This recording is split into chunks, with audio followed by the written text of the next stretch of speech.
Baruc capítulos 1 al 3. Comenzamos el libro de Baruc y hay algo esencial en este libro que es el autoconocimiento. ¿Y qué es esto? Primero debemos de tener en cuenta que el autoconocimiento es uno de los factores más importantes para el desarrollo personal y para lograr el bienestar emocional. Es más, el conocimiento de uno mismo nos permite mejorar nuestra relación con nosotros mismos y con nuestro entorno, y por ello es un ámbito de psicología en el que se profundiza para resolver conflictos o cuestiones internas. De hecho, el autoconocimiento es un proceso reflexivo que permite crear una identidad personal en la que la persona adquiere la noción de su yo. Así que, dicho esto, comenzamos el libro de Baruc. En breves instantes veremos el por qué se trata el autoconocimiento y en qué se pone en marcha. Pero primero he de deciros que Baruc es un libro deuterocanónico. ¿Qué quiere decir esto? Que es un libro que no aparece en la versión de la Biblia hebrea o judía porque no se tiene el texto original en hebreo, solamente el griego. A pesar de que, investigando sobre el libro de Baruc, me he dado cuenta que indican que la introducción es la que está escrita en griego y la oración y las otras dos piezas del libro de Baruc sí que están escritas en texto original de hebreo. Entonces, creo que por esto y por muchas más razones llegó a incluirse en esta Biblia. Así que bien, su mensaje. ¿De qué habla Baruc? ¿Cuál es el mensaje principal de este libro? Él está hablando sobre la destrucción de Jerusalén y el exilio del pueblo. Y este libro se escribió en Babilonia, en el mes en que los caldeos conquistaron e incendiaron Jerusalén. ¿Qué significa Baruc? ¿Qué significa este nombre? Según he ido indagando, Baruc significa bendito o el que dice cosas buenas. Y Baruc ya empezó a presentárnoslo Jeremías, que sabemos que era su escriba, quien se encargaba de escribir todo aquello que Dios le decía a Jeremías y que Jeremías le transmitía a Baruc. Que esto también dice bastante de Baruc, porque ya no solo hacía este trabajo de escribirle todas las palabras que le dictaba, sino que también era valiente, porque aquello que escribía no era nada fácil, ya que muchas personas estaban persiguiendo a Jeremías y con ello también a Baruc por hablar estas palabras que no les hacían tanta gracia, porque a pesar de que eran palabras de verdad, las personas no les interesaba escuchar esto.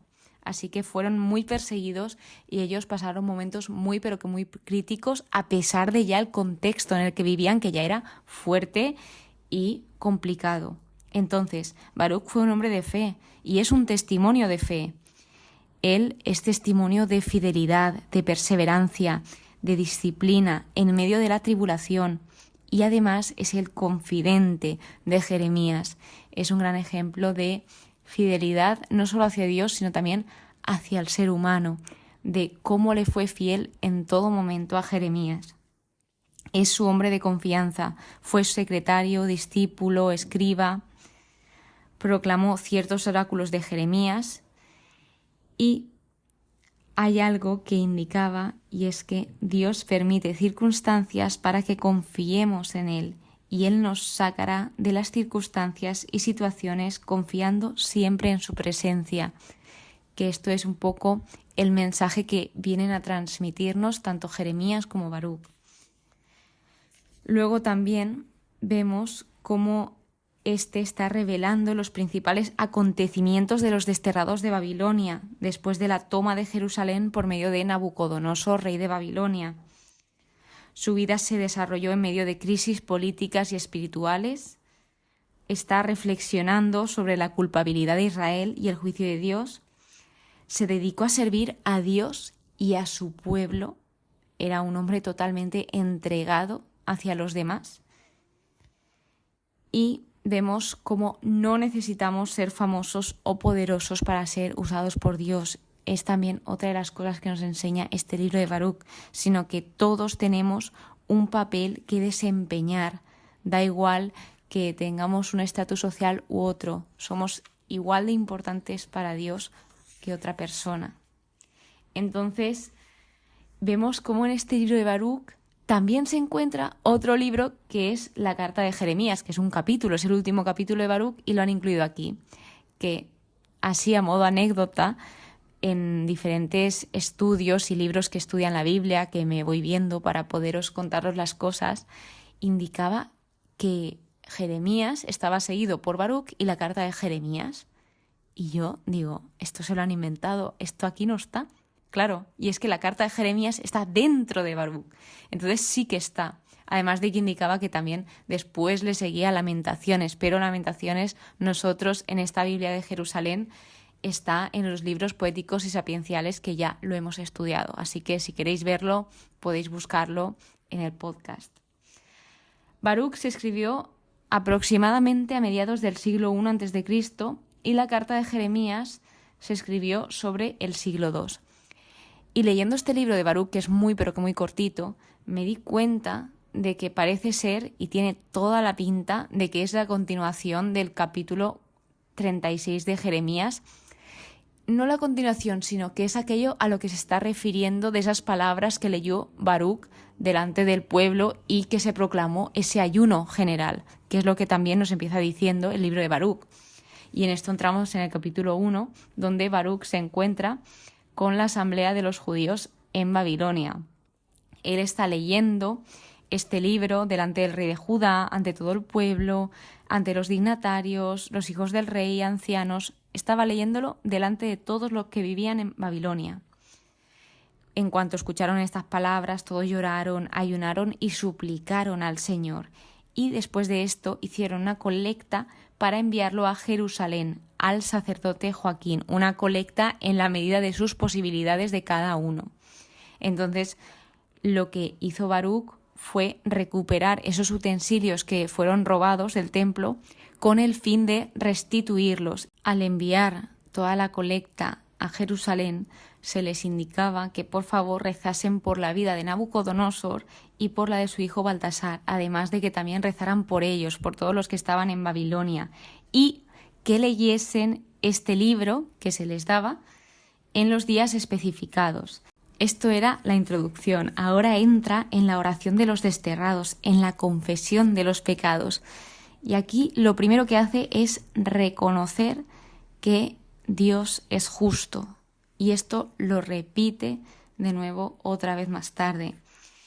¿Y qué sucede aquí? Para confesar algo tenemos que conocer ese algo por lo que nos estamos confesando. De modo que aquí Baruc nos muestra 3 cosas importantes en esta confesión. Primero, el autoconocimiento, el saber que he hecho mal, el reconocimiento, reconozco que esto lo he hecho mal, y el arrepentimiento. Me arrepiento de haber hecho esto así de mal. ¿Por qué es importante el autoconocimiento, que es el primer paso? Porque si no sabemos qué es lo que hacemos mal y también lo que hacemos bien, no podemos mejorar, no podemos ver ese fallo para pulir o esta cosa que tal vez pudiese hacer mejor. Es importante tener ese conocimiento de nosotros mismos para así también conocernos mejor.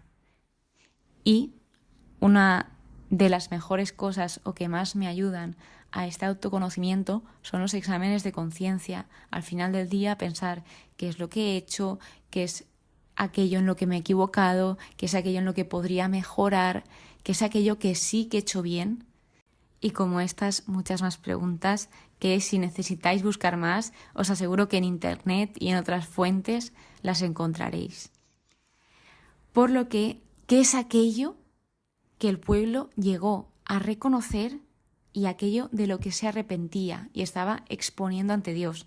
Pues ellos reconocían que habían pecado, que habían desobedecido, que no habían escuchado la voz del Señor, ni habían cumplido sus mandamientos, que habían adorado a otros dioses y que habían hecho el mal delante del Señor. Y este mal conllevaba muchas cosas, por ejemplo, tratar mal a las demás personas, no tratar bien a los demás, también conlleva la violencia, la opresión, la esclavitud, etc. Entonces ellos sabían, gracias a ese autoconocimiento de sus pecados, ellos sabían el por qué les habían venido tantas desgracias y decían, por esto se nos acumulan las desgracias y maldiciones anunciadas a Moisés. Que vemos aquí también que Dios es fiel y Dios cumple su palabra. Dios les prometió una serie de cosas a su pueblo y les dijo, si hacéis esto, pasará esto, si hacéis lo otro, pasará esto otro. Entonces Dios en todo momento fue fiel a su palabra y fue justo, porque Dios lo que pone por delante de todo es esa justicia, el que se realice la justicia tarde o temprano, pero se realiza.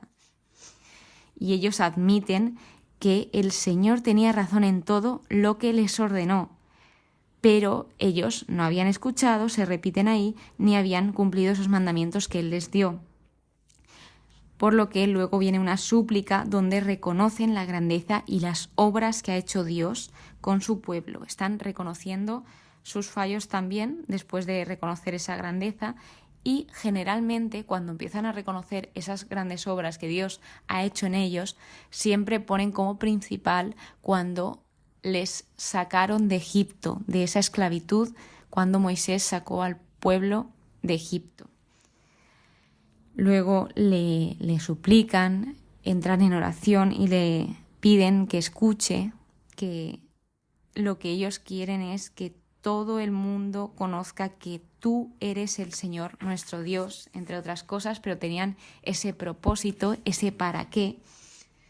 También reconocen cómo les han tratado. Nos has tratado con toda tu equidad y misericordia, tal como dijiste por medio de tu siervo Moisés. Van remarcando esa fidelidad de Dios a su palabra y a su pueblo.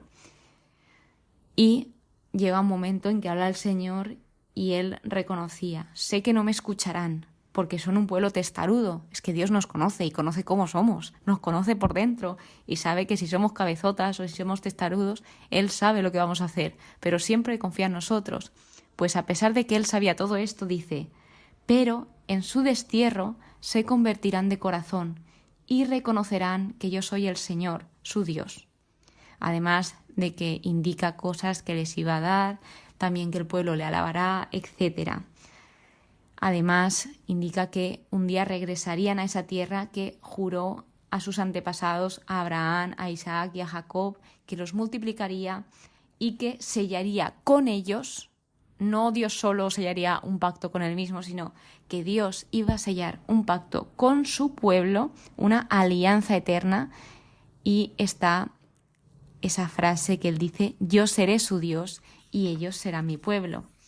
Por lo que este capítulo 2 es un capítulo donde se ve y nos muestra que la desgracia también es una oportunidad para arrepentirnos y volver a Dios. El capítulo 3, la verdad, empieza fuerte porque se está dirigiendo al Señor y dice, Señor Todopoderoso, Dios de Israel, una alma angustiada y un espíritu abatido claman a ti. Está expresando cómo se encuentra por dentro. A pesar de eso, él reconoce que Dios reina eternamente. Tras esto empieza a dar consejos, a dar advertencias y habla sobre la sabiduría, privilegio de Israel. Empieza diciendo que escuche Israel los mandamientos de vida, los mandamientos de vida.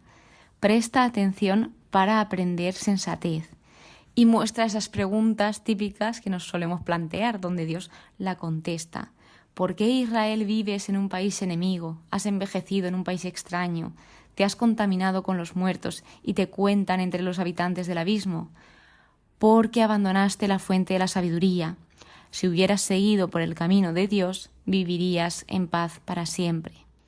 Y aquí se les empieza a mostrar, por ejemplo, aprende dónde está la sensatez, la fuerza, la inteligencia, la larga vida, la luz y la paz. También habla sobre personas que vivieron en la tierra, pero no conocieron el camino del conocimiento. Nos habla de 3 caminos que son paralelos o muy similares, que son el camino del conocimiento, de la sabiduría y de la ciencia.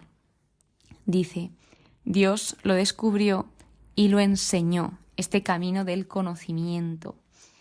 Entonces cada uno eligió ir por qué camino. Tuvo esa libertad de escoger camino. Habla de la morada de Dios, remarca que es grande, habla de sus vastos dominios, que es ilimitada, sublime, inmensa. Y de nuevo esas razones por las que perecieron por no tener prudencia, por su locura perecieron. Seguidamente describe las acciones de Dios y habla de esa obediencia de los astros, de la luz, y que ellos enseguida cuando Dios les dice algo, dicen ellos, aquí estamos, y brillan alegres para su Creador. Es más, también lo que nos dice aquí es que Dios es único, que no es comparable. Y por último, este capítulo concluye con un versículo que depende de quién, pero los padres de la Iglesia se complacen en leer este texto dentro de la perspectiva de la Encarnación. El versículo es el siguiente: después apareció en la tierra y convivió entre los hombres, que esto podemos pensar que es cuando Dios se hace carne en Jesús, y nombran este versículo como esa perspectiva de la Encarnación. Aquí concluye este capítulo y con ello estos 3 primeros capítulos del libro de Baruch. En el siguiente episodio ya acabamos el libro y sobre todo lo más importante, espero que hayáis aprendido sobre el autoconocimiento y cuán importante es y qué provechoso para nosotros. Muchísimas gracias por estar aquí, muchísimas gracias por escucharme, espero que pases muy buen día y que Dios te bendiga.